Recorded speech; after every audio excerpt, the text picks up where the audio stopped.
Welcome to The Breakdown with Brodkorb and Becky, a weekly podcast that breaks down politics, policy, and current affairs. I'm Becky Scherr. And I'm Michael Brodkorb. We're back with another great interview this week. Today, we are excited to welcome Senator Julia Coleman to the show for the first time. Senator Coleman was elected to the Minnesota Senate in 2020, filling the seat vacated by Senator Scott Jensen. She represents Carver County and currently serves as Assistant Minority Leader. As one of the younger voices in the chamber, Senator Coleman brings a fresh perspective to governance. Today, we'll hear her approach to leadership, bipartisanship, and turning down the heat, especially at a time when cynicism about politics seems to rule the day. During what feels like a dark time, we hope conversations like this are a reminder that there are still bright spots and leaders committed to turning down the temperature and focusing on progress. Thanks for joining us and enjoy the show. You know, Becky, before we get into the interview with Senator Coleman, I just want to note to our listeners a little programming note. I've been sick the last week. I tested positive for COVID. I have not done as good of a job in promoting our episodes on social media. I just want to give a plug to our last couple episodes we had with Mayor Zach Lindstrom of Mounds View. And then we did a great bonus episode a week ago today with Representative Nolan West. I'm going to do a more proactive job in getting back up on social media. But I just want to acknowledge to our listeners, I've been down a bit, and there's just some great episodes I want to plug. I think this is going to be a great episode too, which will air later today on Friday. And thanks everyone for listening and supporting the podcast. Thanks so much. We are so excited to be joined by Senator Julia Coleman. Welcome. We want to talk, this is kind of what we're looking to do right now is chat with positive, optimistic, hopeful voices within the political realm. We know that there's so much darkness and so much hatred going on right now, and there are rays of sunshine, and we're excited that you're with us to kind of shed some light on that, pun intended.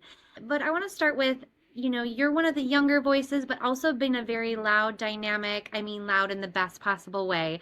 A very vibrant voice in the Senate over the last few years. Talk to us about how it came to be that you ran for Senate and are serving in such a dynamic way.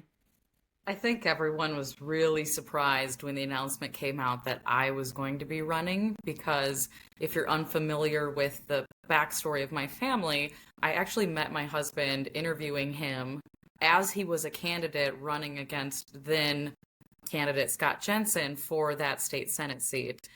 And, we met and fell in love and all that fun stuff. And I ran for the Chanhassen City Council because I just had a vision for what I wanted my little city to look like as I became a mother and started a family. And I'm 9 months pregnant when I am taking a nap, as you do in the middle of the day, 9 months pregnant. I'm sure you experienced the same thing, Becky. And my phone starts blowing up, and we learned that our state senator very unexpectedly would not be seeking a second term. And we were just taking a look at kind of the state of Minnesota politics and which one of us should run. And I'm saying, looking at my large ballot going, there's no way this is the right time. But we came to realize the voice of mothers, particularly suburban mothers, it just didn't exist in the legislature. And so I said, okay, I'll do it. I announced I was running. A week later, gave birth to my son, Adam. And it was really, really tough getting beaten up the whole time I'm seeking the Republican endorsement that there's no way I can do this job and be a first-time mother. Ended up winning my primary, hearing similar sentiment from the other side going into the general. I became the youngest woman ever elected in the history of the state Senate on either side of the aisle. And 2 weeks later, I found I was having twins. So it was kind of an insane year, but it was going through the trenches of working mothers as I was running that really helped shape kind of my vision for the party and my vision for the state. It's just fascinating. As a new mom, mad props, because it is a roller coaster of life in general, let alone all of the other aspects of public service, of social media, of all of the attention, both good and bad. And so bravo for you for stepping into that role and being such a voice.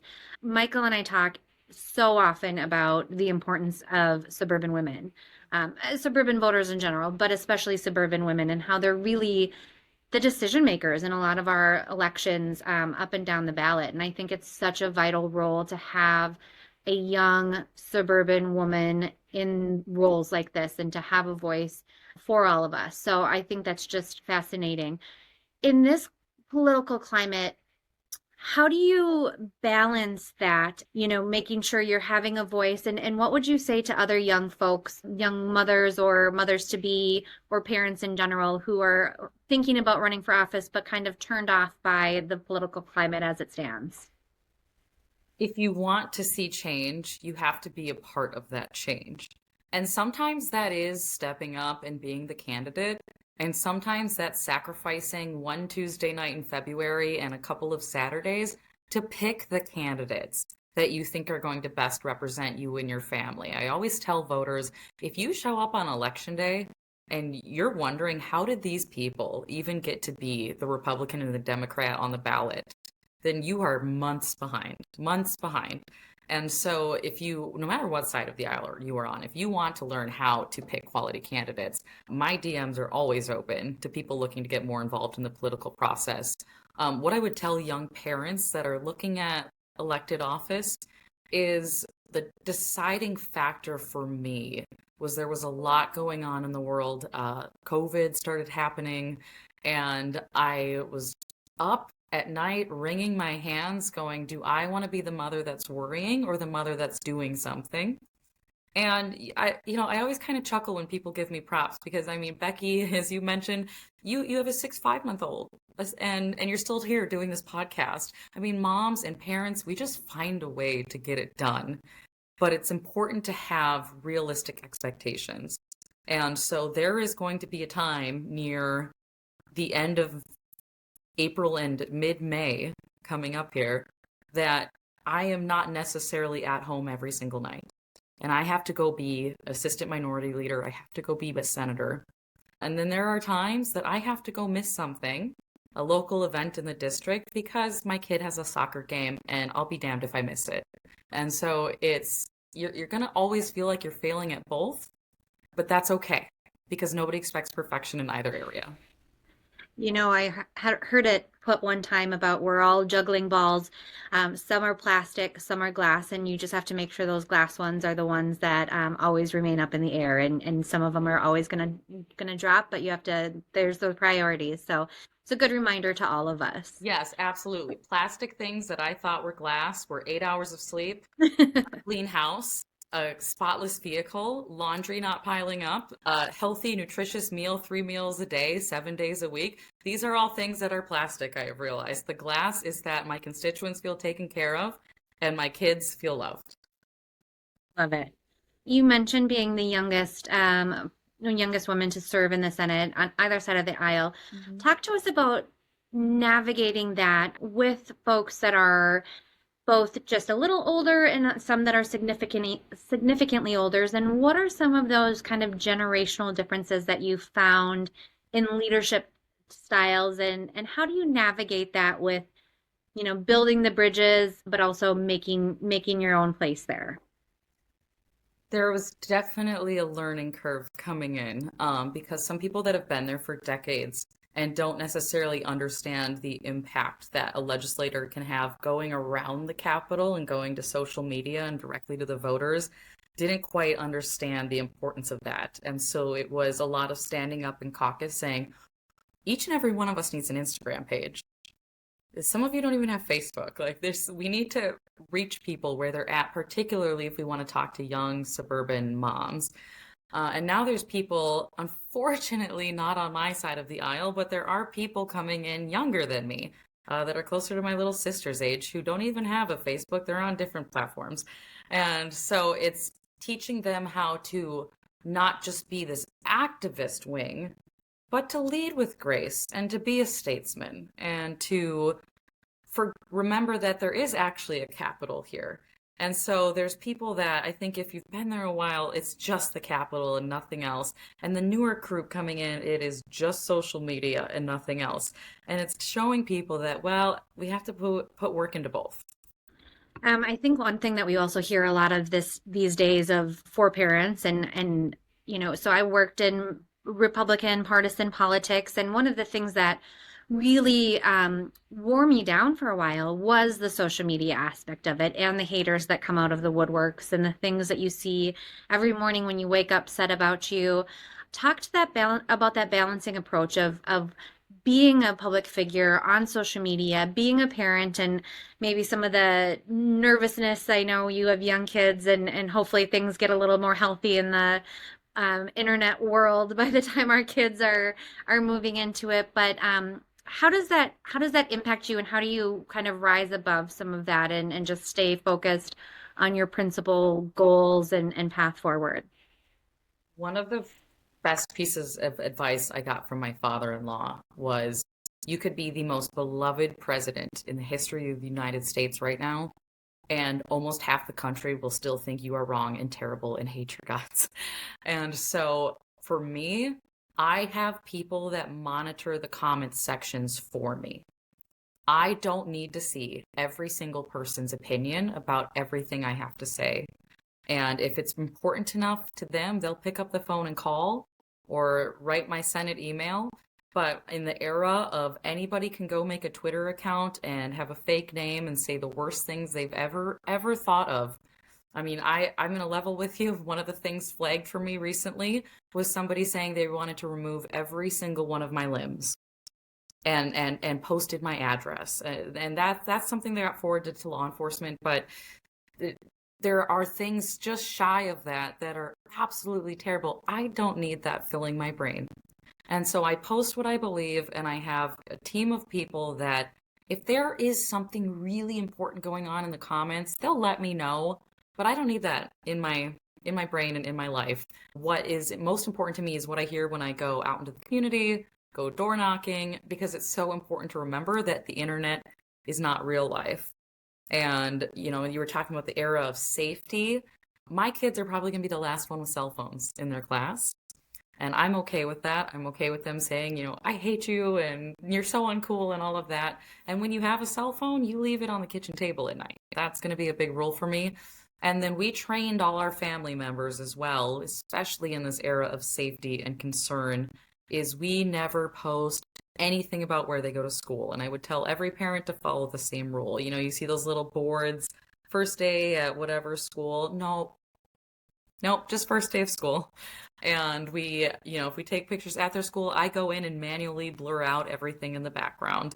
And it's unfortunate that my children are growing up in an era where we have had to sit down with school administrators and go over and have them repeat back to us who was allowed to pick them up from school, because there's been security threats to that front.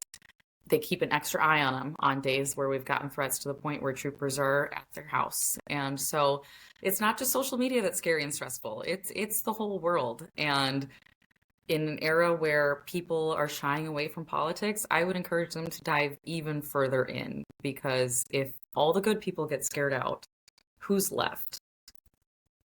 No, you're absolutely right. And what I wanted to ask you both, and first of all, Senator, I didn't want to butt my way in to the conversation, but boy, I was really taken aback by some of the comments that you said when you first started running about, you know, you being pregnant and that being a hindrance. And one of the things that Becky and I have talked about since we started this podcast was wanting to, and I think, Becky, I think this is fair to say, kind of the conditions we had is we wanted to elevate voices, and we wanted to elevate, when you and I discussed a lot about elevating female voices, particularly in the suburbs, because I think it's an integral part of why Republicans have lost statewide is the suburbs. I live in Eagan. I'm a suburban dad.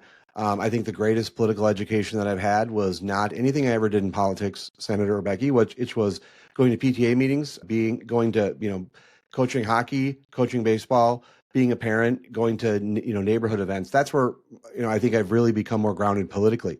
I guess my question to you both is what is it about where we're going as a society that makes me think that and I really want to dovetail into something that the senator just said, because instinctively I think our reaction is to step back, is to not get involved. But I feel more of an obligation to dive in today than I ever have before. And in particular, I think it's because of kids that are coming up. I mean, Senator Becky's kids are younger than mine, and my kids are getting older. And a lot of the things that I see going on today, particularly about social media, where it really concerns me is for your guys' kids, which are in comparable ages. What advice do you both have to someone like me who's got kids that are kind of aging out in some ways? My kids are in high school, but they're going to be going off to college here soon in a few years. And what advice do you have for parents like me to stay engaged, particularly to make sure that your guys' kids can inherit a better time than maybe some of my kids have? I think that Republicans, particularly our base, our delegates, we need to embrace the big tent philosophy. We don't have the luxury of purity tests. We don't have the luxury of infighting until we hold all three branches with safe margins in Minnesota government. Until then, all we need to do is get our hands on gavels and say that I agree with you 70 to 80% of the time. That's a lot better than the alternative.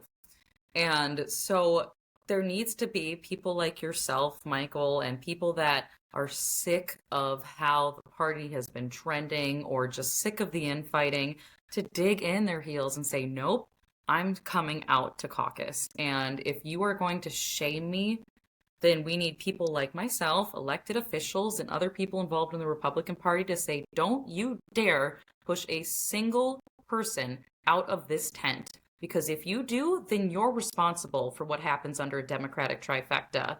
Or the people that, I stay super far away from Norm Coleman politics. I was in, I think, middle school when he got elected. But the people that say, I didn't vote for him because of XYZ vote, and then we got Al Franken. And so we cannot let the perfect be the enemy of the good. We cannot let the purity test prevent us from having gavels and from having, our first statewide race that I'll remember or that my kids will remember. And when my husband ran for Waconia City Council recently, my oldest was 4. And I remember him sitting on the street corner with his dad's sign and sign waving on election day. That's the only day it's acceptable to sign wave, by the way. And if I wasn't facing the right direction for oncoming traffic because I was distracted by my phone or something or talking, he would nudge me and go, nope, Mom, we got to face this way. We got to make sure Dad wins. And that is such motivation to run again because I want them to see their mother win and remember their mother in office and remember their mother winning as well. And I want them to see their mother also standing up for the future of the Republican Party. It is so tempting sometimes to just, I'm out. When I would be calling delegates and they'd say, you need to go home and focus on that baby that I'm nursing while I'm on the phone with the delegate. And that is not the party I am going to let my sons inherit. And if your children are aging out, well, they're going to have children someday. And you got to think about the party you want them to inherit. And I'm sorry, Becky, I probably just spoke way too long. I'd love to hear your thoughts on it too. No, I completely agree. And I think, one thing we have in common is both raising young men. And I think that is something that you feel a little extra maybe pressure, but I mean it in a good way. We want to raise good men. We want to raise good men who treat women well, who lift them up, who are supportive. So I want them to also see me having, that voice and being speaking up when sometimes it's difficult. I'm not one that's necessarily probably in the main part of the Republican Party these days.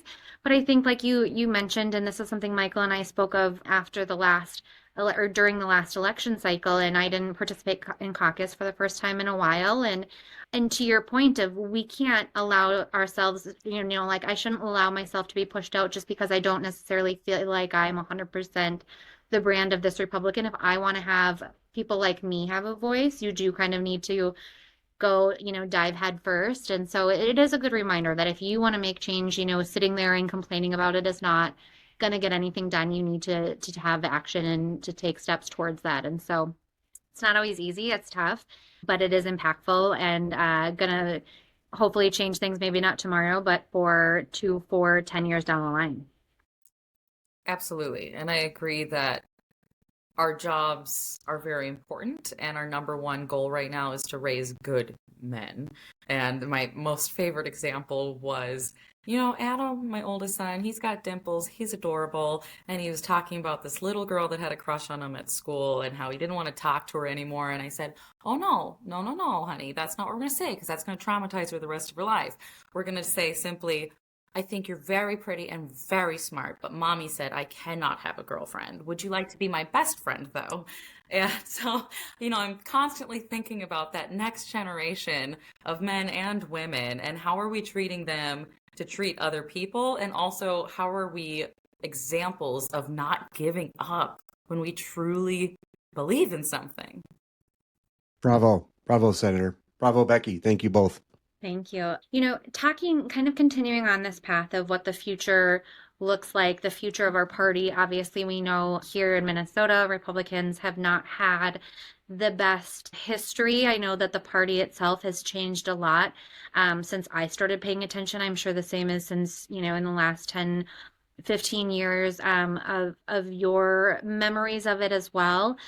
What are some of those things that you think we can do to turn around? I mean, $1 million question, right? How do we turn around things for Republicans in the state? But also, what are some of those bright points that you think there are for Republicans in Minnesota? Oh, I serve with some of the bright points. We talk about Senators Duckworth and Rasmussen and Matthews, young parents and people who I'll never forget. I brought forth the Republican paid family leave proposal, and I just said, hey, would love to have some dads show up with me. And all of them showed up to that press conference with me and kind of flanked me as I made this proposal. And so there are bright points. And I also think there's a bright point in the fact that just this last week, I've had 3 young women DM me on Instagram. How can I get more involved? What can I do? And I sat down with one of them recently at a coffee shop and walked her through, like, what is caucus night? What do you do? And she thinks you're going to get grilled about the party platform and the Constitution. I said, most of the time, there are more spaces to be delegates than there are people available, and you just raise your hand. The worst case is you got to give a little spiel about, hey, I'm a mom and I care about the state of this state and I would like to be a delegate to pick a good candidate for that. And so just kind of walking people through gives me so much hope that there's renewed interest. How do we turn it around? It goes back to what we were talking about earlier. We absolutely have to become a big tent party. I'll never forget, I was at a state convention in 2022, and people are talking about trying to get the log cabin Republicans unaffiliated from the state party. Absolutely not. We have to include everybody in our party if we agree 70% of the time. If we believe in limited government, personal responsibility, freedom, small taxes, and, giving parents rights in education. These are things that I think we can get a lot of people behind in this state, and we have got to just grow that tent. And so in earlier conversations I had this week, because, we are the party of personal responsibility, I'm realizing it's my responsibility to call it out where I see it. So if I see somebody giving someone a hard time at a local BPOU thing or at the state convention, instead of just sitting there and shaking my head, I need to get up to the microphone and say, if you're going to push these people out of our party, then you are personally responsible for us not winning in November. Because we need every single vote we can get in a state as blue as Minnesota. But in my heart, I believe it's purple, and I believe it's winnable. We just need the right people, the right movement, and the right message. Bravo, bravo, bravo. Becky, I didn't mean to interrupt, but bravo. I have not heard it framed that way before. And bravo to you, Senator. We are just bravo. I've not heard it framed that way, and it's so important that we say it that way because successful politics is multiplication and addition, and bad politics or losing politics is subtraction and division. We are subtracting far too much in this state. We are focusing on what we disagree on rather than what we agree on. But framing it from that standpoint that you just did is perfect, and bravo for you saying it. I appreciate that. There's been multiple times where, whether it was when I supported Nikki Haley for president or that I have reached my hand out across the aisle, God forbid, when there's a Democratic trifecta, that I've pretty much been told I don't belong in the party. And I think if I can't be in the party, then there's a lot of people we're kicking out. And that is just not the way to win. To your point, it has to be addition and multiplication. I want to speak to the point just for a moment about the Nikki Haley comment, and I want to go a little bit back in time. Interest of disclosure, I worked for Senator Coleman's father-in-law when he ran for governor in '98. I didn't know this. Okay. I worked for him when he ran for governor in '98, and I also worked at the state party when he ran for the United States Senate. And so I've worked for your father-in-law a few times, and I first met him after the '96 election. First campaign I worked on was the first paid campaign I worked on was in '96. And after the '96 election, your father-in-law left the Democratic Party and became a Republican. I was at the event when he joined the Republican Party. Jack Kemp, who at that time was one of my political heroes, came to the state, and it was a bit of fanfare. That was a big recruit. Your father-in-law at the time was the mayor of St. Paul, and to get someone of his stature to join the Republican Party in Minnesota was quite significant. And I have always considered him to be someone as an ambassador, as a convert to the party, as someone who joined the party. He has been such a great ambassador in helping bridge and being helping to recognize the need for a big tent. And so you having the opportunity to also carry that message is not surprising. And you adding your own, I think, very significant twist on it, which is reminding people that if we kick people out, we're responsible for that. If we don't allow them to play in the sandbox well, which is sometimes how I describe it, we're responsible for that. Regarding the Nikki Haley thing, I want to remind people of something and go back in time a little bit. 1995, Minnesota post Watergate, where Republicans were called independent Republicans and IRs. And we had that when I first came into the party. My first kind of state convention I went to was in 1994. I don't know if you and Becky were alive then, but I went to the '94 convention, and we were called the Independent Republicans. It was the Independent Republican Party. There used to be bumper stickers that would say, "I think, therefore IR." In fact, my daughters just went to a garage sale a few months ago, and she picked up an old button that said that phrase on it. It was a garage sale.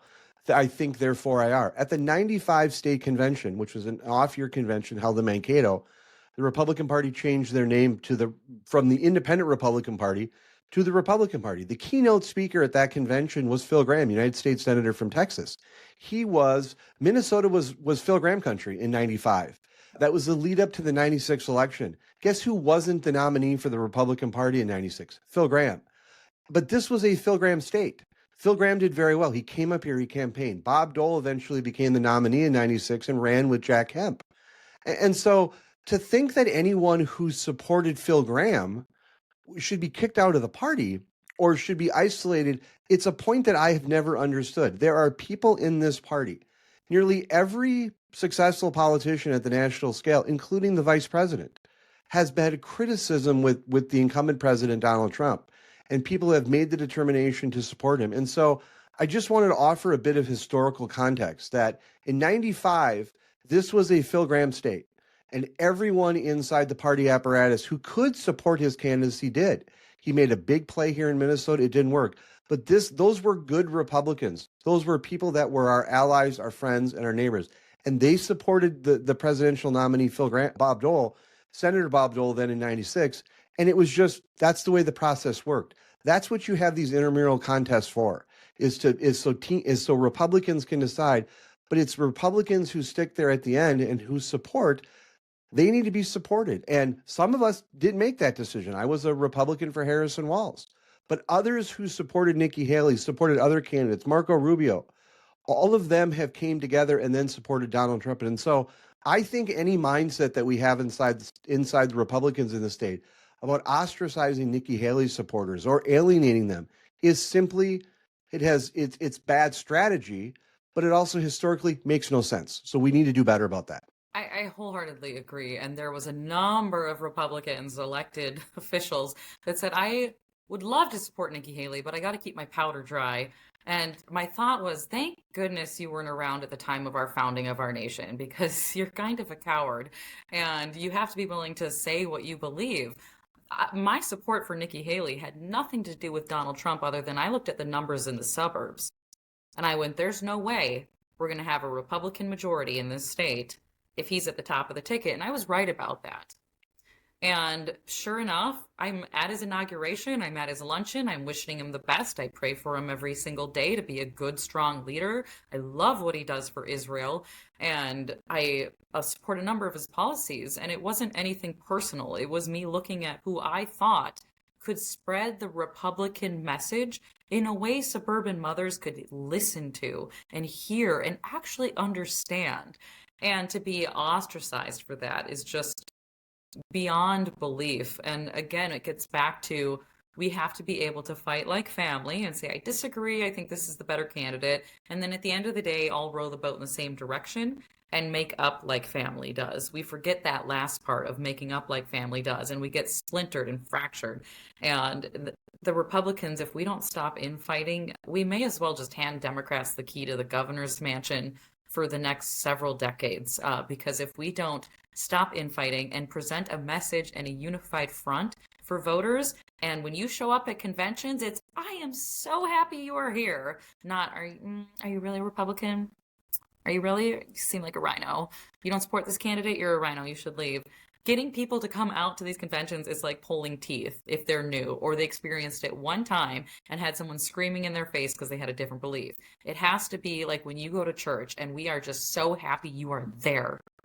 That is the Republican Party we need moving forward. I love it. I think it's a good reminder.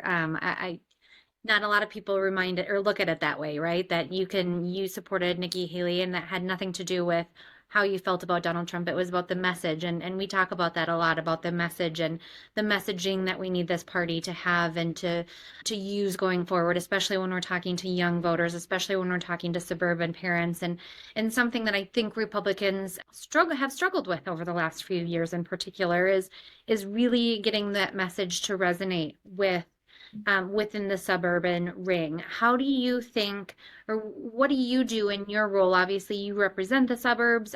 How do you message to these parents and these voters and the constituencies in your district and in the surrounding suburbs, even if it's not something that they agree with on, but something that doesn't turn them away and makes them feel heard, but message to them in a way that might hopefully bring them over to our side? I refuse to ever participate in being the party of no. And that is what the Republican Party has become. Our two options have been the party of no or Democrat light, diet Democrat. And there's actually this whole world in between. When I did not have paid family leave benefits when I had my oldest son. And I knew that the little nonprofit I worked at could have offered it and wanted to offer it because they wanted to keep me. And how could we offer it to companies that just simply couldn't afford it? How could we fill that gap without having a one-size-fits-all approach in government? And so came up with kind of the Republican free market approach to paid family medical leave. I thought that would have really filled in 90% of the gaps in employment or employers being able to offer it. In a competitive market like ours, every single employer wants to. It's a matter of whether or not they can afford to. And so that would have helped with that. On the day of, I'll give you another example, the Annunciation shooting was my oldest son's first day at Catholic kindergarten. And I had dropped him off. I was at a doctor's appointment that I proceeded an hour later to sprint out of. And as I'm speeding towards his Catholic school, not knowing if this is an isolated incident or if Catholic schools are being targeted, in that moment, I'm not a senator. I'm a terrified mother. And people who have reached out to my office since, I'm not sitting there going, well, you must not care about the Second Amendment. Do you even know the difference between an AR and a hunting rifle? And, trying to make them feel like they don't know what they're talking about or that their priorities are incorrect. I'm sitting there going, you're right. We might not agree on the best way to resolve this issue, but we agree something has to be done. And in that moment, what I wanted most for my son was a good guy with a gun that I trusted and who knew how to use it. And there's going to be parents that don't agree with that, or they want that and gun control. But I'm not shutting them down and shutting them out. I'm saying you are a parent who was terrified that day or lost a child that day. I've heard from a few of them. We need to sit down and talk. And I'm not just going to sit here and say no. I'm going to sit here and say, let's problem solve and let's roll up our sleeves. And I can't tell you how many people are terrified of even having this conversation. And Minnesotans deserve better than that. Our kids deserve better than that. And if I show up to St. Paul in February and I have security before the students of Minnesota, we've completely failed. And so it's about not being the party of no, but the party of let's have a conversation. Let's get creative. Whether it's paid family leave, whether it's protecting your kids at school, we can be the party of let's think this through.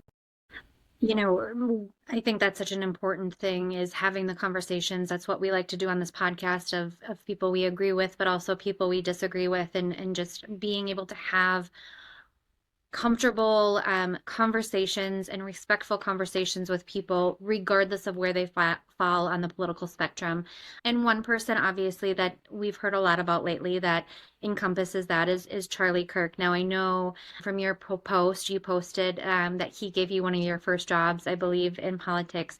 Speak to us just briefly, if you don't mind, about that, about how your role kind of with his organization and how you've been doing the last couple weeks since his assassination. Yeah, when I worked with Charlie, he hired me directly, and he was still running the company out of his parents' garage in Illinois, and I drove my little Pontiac Vibe hatchback all the way to Illinois to his parents and loaded up the van with big government sucks, posters, and t-shirts. And Charlie taught me how to literally bring a table to a college campus and just talk to people and tactics for what to do. If, one of our favorite questions to ask, and this is how I met one of my best friends, was to say, hey, do you like capitalism? And sometimes the kids would come over and they're so angry, and like, can't help but notice that you have an iPhone in your hand and a Starbucks cup in your other hand. Let's talk about how capitalism helps you to afford these things. And or something like he helped us talk about Israel by bringing a soda stream, which is an Israeli made product, to a table. And as you're making kids these sodas, you're talking to them about how this is innovation in the Middle East and how it happens in Israel and how it's the only democracy in the Middle East and stuff like that. And so most people don't believe this, but I was a painful introvert for most of my life. And between Miss America and Charlie Kirk, I got it beaten out of me. And we kept in touch over the years, and I watched this. I remember telling him to buy a suit for his Fox News interview, being like, Charlie, you got to represent this organization well. You can't just wear like a polo and khakis. And I just watched this organization grow. And then I'm very good friends with the Lieutenant Governor of Utah. We did a fellowship, which I'm sure you both would love to learn more about. It's the Rodell Fellowship. It makes people across the aisle come together for a year and a half and just learn about each other. And she called me because she knew we were friends, and before things hit the internet, told me he was dead. And so I'm watching all of this happen on the internet, that he's in stable condition at the hospital and yada yada. And I know that's not the case. I had another friend text me a video, and I didn't know what it was, and I opened it and I watched my friend of over 10 years bleed out and get shot like an animal. And the first 24 hours, it was complete shock. And my only goal was to drive straight to the Capitol and talk to media to provide a human look at Charlie Kirk and not necessarily just the political pundit and commentator and gotcha moments, viral guy, that there was this actual person. And deep down was this person who was a husband and a father that really deeply cared about what young people, particularly young men, saw in themselves, because he saw the rising rates of suicide and mental health crises in our young people and saw it was because they felt they had no hope and no purpose anymore. And so to talk to men, what is your purpose and what is your role in society? And I've been through all the emotions, because a week later I went to Israel for a week, and the day after I got back was his funeral.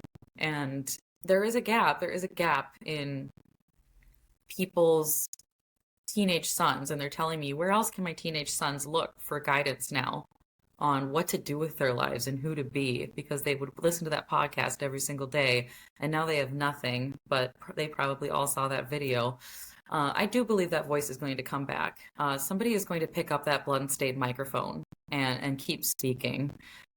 At Charlie, I was probably one of thousands. I know I was within the first 10 people, but Charlie taught thousands of people how to just take that table and your ideas to a college campus. And it's tempting even now in my 30s to go and do it because we still have to have those dialogues.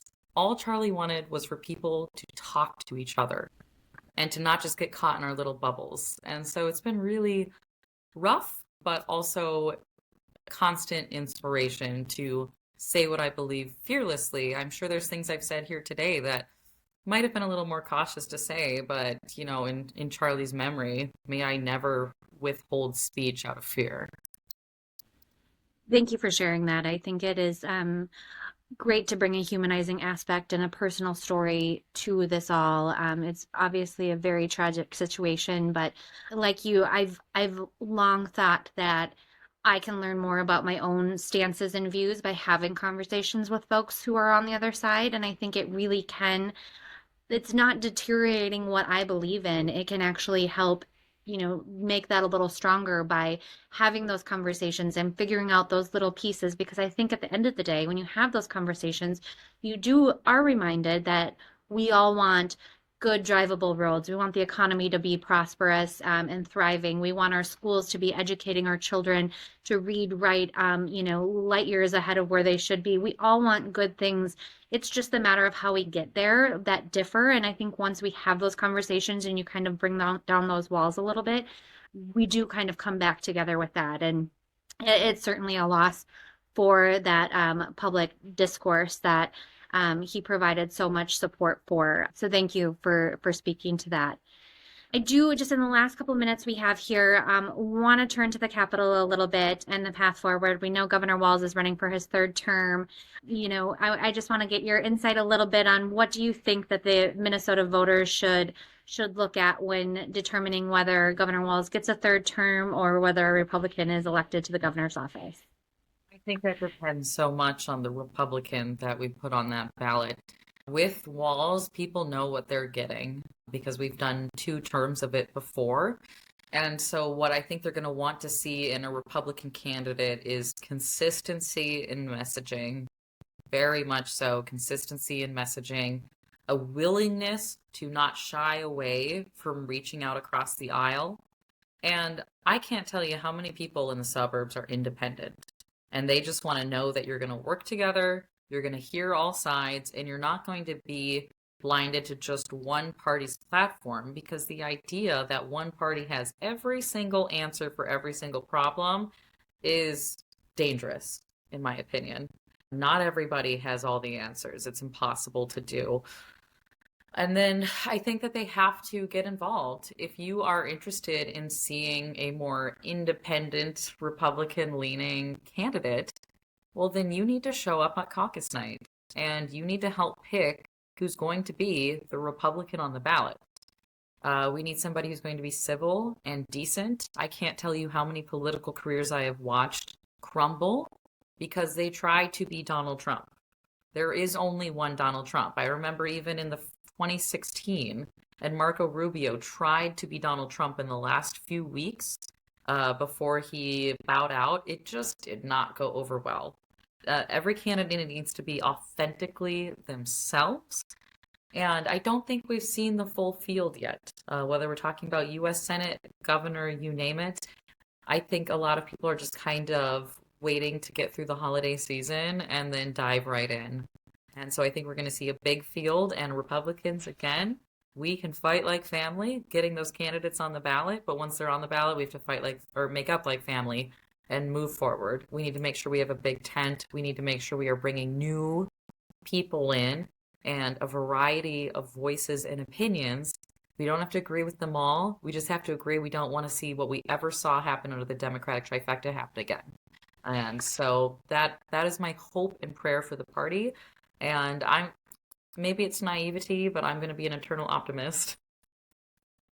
Is that a hint when you say the field is going to broaden? Are you any announcements you want to make on the breakdown with Brodkorb and Becky? I was on WCCO recently, and I truly meant it when I said right now my focus is on Adam, Charles, and James, my three sons, because they started off their summer being told to stay away from windows and not answer the door for police, and there was a squad car outside their home. And somebody, unfortunately, at summer camp said, I heard people are killing your mom and her friends. They had the Annunciation shooting for their very first day of kindergarten and preschool, and they know that mommy had a friend get killed recently. And so my focus right now in this crazy world is let's just find some calm and some strength and some routine in what's been a very nerve-wracking summer for these boys. My oldest had soccer last weekend. His team scored 4 goals. He scored all 4 of them. And that was the highlight of my fall and summer. And so that is my focus. But if Wonderful. we see that at the end of the day, that we are not going to put forth the right person to capture these votes in the suburbs and grow this tent, I never am opposed to the idea, but it's just not my main focus today. My main focus, they all have 3 sets of beautiful brown eyes, and I'm gonna probably terrify them later when they watch ET for the first time. So Well, I have to applaud you for keeping such an optimistic mind and vision with so much darkness going on. And hopefully, I have to imagine those 3 little ones really help bring that ray of sunshine to your life and everybody around you. So thank you for being optimistic. We do need to look forward, and we do need to have positive leaders like yourself. So thank you for being that beacon of hope for us. I Well, think I think we're good. Is there anything? I think we're running up on time. I just wanted to thank you guys for the opportunity to sit here and share my opinions. I am just some random girl who grew up by 3M, and I don't know why anybody would want to sit and hear my ramblings for an hour, but I'm grateful you do, and I hope that for anyone listening, again, if you are shying away from politics or you feel you've been pushed out of the party, or no matter what side of the aisle you're on, you want to get more involved in making sure we're picking quality candidates and putting them on the ballot, shoot me a message. I check my DMs weekly, and I would love to hear from you. I have never shied away from getting a cup of coffee with anybody. I should probably cut back on the amount of caffeine I intake, but I will always meet with anybody who wants to. So thank you for the time and the opportunity. And I hope that this is putting a little ounce of inspiration and hope into people as we go into the next election year. Senator, I absolutely think it will. And just want to just say and echo something that I said. Just thank you for being out there, for being your authentic self, for being accessible, being engaged, willing to come on and talk to us. We're going to agree on things, we're going to disagree on things, but always know that you have a place here that we can have a good, thoughtful discussion. You'll always be welcome back, and I hope you consider coming back on our podcast in the future. Anytime. thank you so much. Becky, we just did our first interview with Senator Julia Coleman. Your take on the interview? It was, it was one of my favorites. I think there were so many different things that she mentioned that, my brain was just pinging back to previous conversations we've had and things that we've discussed. And she was just hitting all of the high points. I even thought back to, I think our first guest on the podcast, Annette Meeks, and her op-ed that she wrote back now 3 years ago about how Republicans need to stop being the party of no and need to have solutions. And that is something that Senator Coleman was articulating, of how we cannot just be against things. We cannot just fight against the Democrats and say, no, we don't agree with you, and have that be the end all be all. We need to have compromise. We need to have conversations to figure out where we can find that common ground and pass legislation and laws to that effect. And so I think it was, a good reminder of some of these conversations that we've been having over the years. And then again, I think it's so easy for, as myself personally, as somebody who maybe doesn't feel like I fit in the perfect puzzle of the Republican Party, somebody who wants to be turned off from all of the negativity and the darkness and the toxicity on social media, in the public political sphere these days, and the reminder that it's okay to still lean in, because we do still need voices to fill those voids that we are seeing out there, that of how the party has changed over the years. So it was just really refreshing. And again, I loved how she ended with, I mean, I didn't love hearing of all the, tragedy that has, been marked her this summer and the last few months of the Senator or Representative Speaker Hortman's death and the shooting at Annunciation and Charlie Kirk's assassination, and how that has really been a strong point of her family's summer, but how she still chooses to be optimistic and hopeful of the state of politics, of the state of discourse, of the future of the Republican Party, and, just life in general. I think we need more of that. And I think it's really refreshing. And I'm very grateful that she is willing to sacrifice that time with her family, to be that voice, to be that beacon of hope, and to be a leader within the Republican caucus and up at the Senate and legislature is really very, very, very much needs to be applauded. And so grateful for you for getting her on. It was a great conversation. She's a great messenger for the Republican Party here in the state. No, absolutely. I thought she did a great job. And I just want to start off by saying I appreciate you. That is the type of conversation I think that our podcast is designed to do. I mean, that's really a manifestation of some of the things that you discussed when we first started kind of framing out and doing this podcast, elevating voices like that. And I thought you brought out a lot from her in that conversation. And I just sat back and listened. And boy, oh boy, I think it's so important that a voice, her voice, your voice, and other voices are elevated. And it really goes to, I think, a lot of that conversation we had about the suburbs. One of the reasons why I wanted to have her on was because she represents a suburban area. Female legislator in a suburban area is exactly the type of area where we've been trying to help elevate, again, not elevate voices, but elevate voices who I think who get a good sense of what's going on. And I think your perspective on that is so important. And you framed that up and teed that up when we first started this podcast. And here we are a couple years later now, and we're still trying to get to that point. And I'm so fortunate that we have this to elevate a voice like Senator Coleman's. Her perspective on, foreign affairs and just perspectives as, from her travels to Israel to just being a mom. So relatable, but she has such rich and deep experiences she's going through.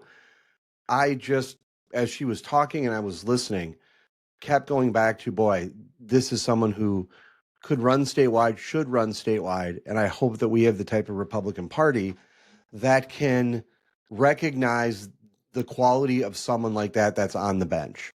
And having that someone that's there, she would have to be someone that should be, if anyone's sitting back and saying who can run statewide, there's just tremendous potential. Not saying I agree with her on all issues.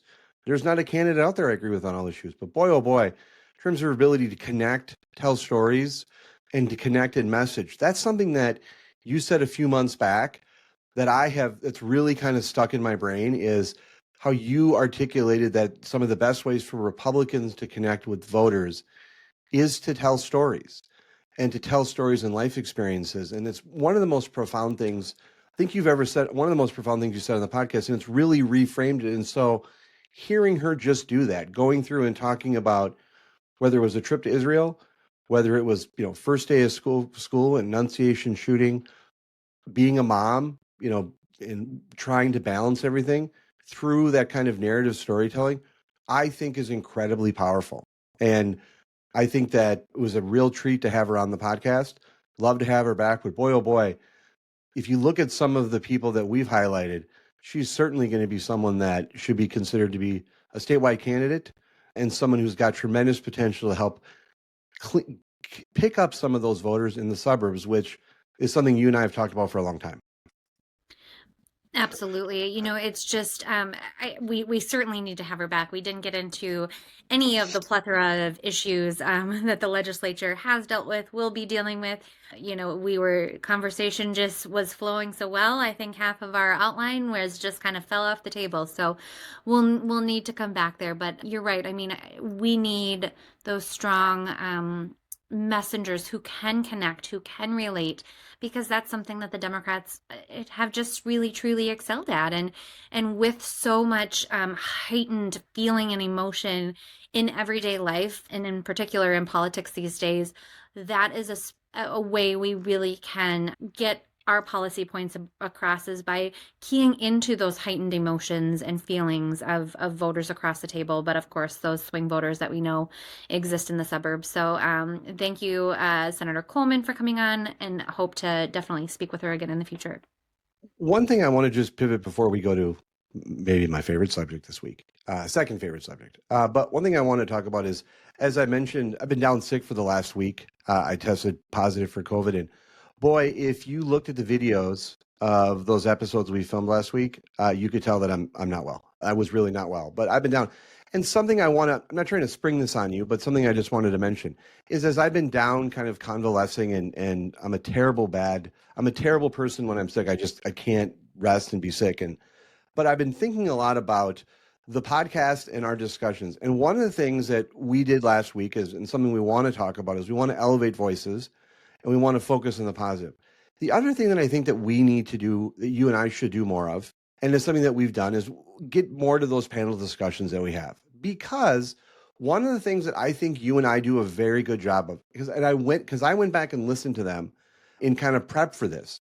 You and I do a great job of bringing people on who can argue and disagree, yet not be disagreeable. And I think that is just as important of showing that example, Becky, that we can have people on that can fight like cats and dogs, but then leave like, Tom and Jerry and cats and dogs and friends, and, kind of that cartoonish kind of situation. That's important to do. And so as much as I think it's important that we elevate voices and we elevate people who are being positive and being value added, I also think it's important that you and I go back to and focus and try to do more of these debates and on some hot button issues, because we have had some really great debates on this episode. I want to give a shout out to my mom. It's her birthday today, and she's been a fan of some of our previous debates that we've had on. We've had, Will and Preya, and we've had Julius and John Rouleau. We've had Anna Matthews on. Just a great group of people who are willing to come on and debate issues. And I think that's also important right now, too. There is a lot of ugliness, but we should really commit ourselves to doing a couple of things. Elevating good voices, and we've always done that. But in the last week, we had Mayor Lindstrom on. We had a bonus episode with Nolan West. We just had Senator Coleman on. But I also think it's important that we go back and also do more of those debates, because people need to see an example of people bickering, arguing, getting mad, having a debate, but then leaving the table and shaking hands. That's just an important thing. So I just wanted to bring that up to you, is because I went back and listened to some of those previous episodes, and they're just A+. I agree. They're some of my favorite. And I think it's also a good reminder of how we can be spicy, how you can fling, some stats and polls and messaging back, but not take those low blows and not take it below the belt. Like, I think there is a way to be spicy and to have that political debate and push and pull where it's a little like, ooh, you get Yep. that a little bit, but not having it say you want to kill everybody on my side. Yep. It doesn't have to rise to that level. And I think we've been blessed with some of our favorite panelists that are just purely embody that ability to call out the other side, but do so in a way that we know we're still being respectful of the person sitting on the other side of the computer or the other side of the room. So I think that we'll tee some of those up for the future episodes. Sounds great. Speaking of teeing things up, Yeah, the Ryder Cup is this weekend. I know. No. Speaking of things that are actually, yes, USA, yes. By the way, what a fantastic weekend to be sick and focusing on fantasy football. I mean, first of all, I want to just acknowledge that I'm 3-0 in my family's league. So proud of you. I'm just a machine. My family's outraged at my success. There's clear colluding going on with my sisters and other family members, but I'm 3-0. I continue to dominate, and I excel at being a good trash talker. I'm an exceptionally good trash talker. And as much as I want to preach online that people should get along and we should be nice, boy, oh boy, that does not apply to my group texts and group chats about fantasy football, particularly when I'm winning and crushing it like I am right now. So proud of you. You've also, it's been a That's great, not condescending at all. So no, proud of you. a great week for our Pick'ems League, as well as we are two of the three people tied for first place. I'm fighting back. I told I you I was coming know. for you. You and I are tied for first place with Ben Golnick, and overall we're in first place. And then we have another bunch tied at fourth. A couple of our friends. My wife is in fourth place, and your husband's close in the pack too. Yeah. Yeah, down there a little bit further, but I mean, obviously we're only heading into week 4 here, but it's a nail biter. So I think this week I'm gonna push you out of first. That's my goal. That's your big prediction? No, I think this is a week. I mean, I'm just feeling really good. I mean, I know there's a lot of trouble in the world right now, but I'm really Reaganing right now when it comes to fantasy sports. I mean, 3-0 in my family league, tied for first. Everything's coming up, Michael. Everything is coming up, Michael. I'm so glad you're feeling better. Thanks for pulling this together with Senator Coleman this week, and I'm looking forward to another good conversation next week. Sounds great. I want to thank you, Becky, and I want to thank our listeners for joining us on this episode of The Breakdown with Brodkorb and Becky. Before you go, show some love for your favorite podcast by leaving us a review on Apple Podcasts or on the platform where you listen. You can also follow us on our website and across all social media platforms at BB Breakpod. The Breakdown with Brodkorb and Becky will return next week. Thank you so much for joining us. Bye.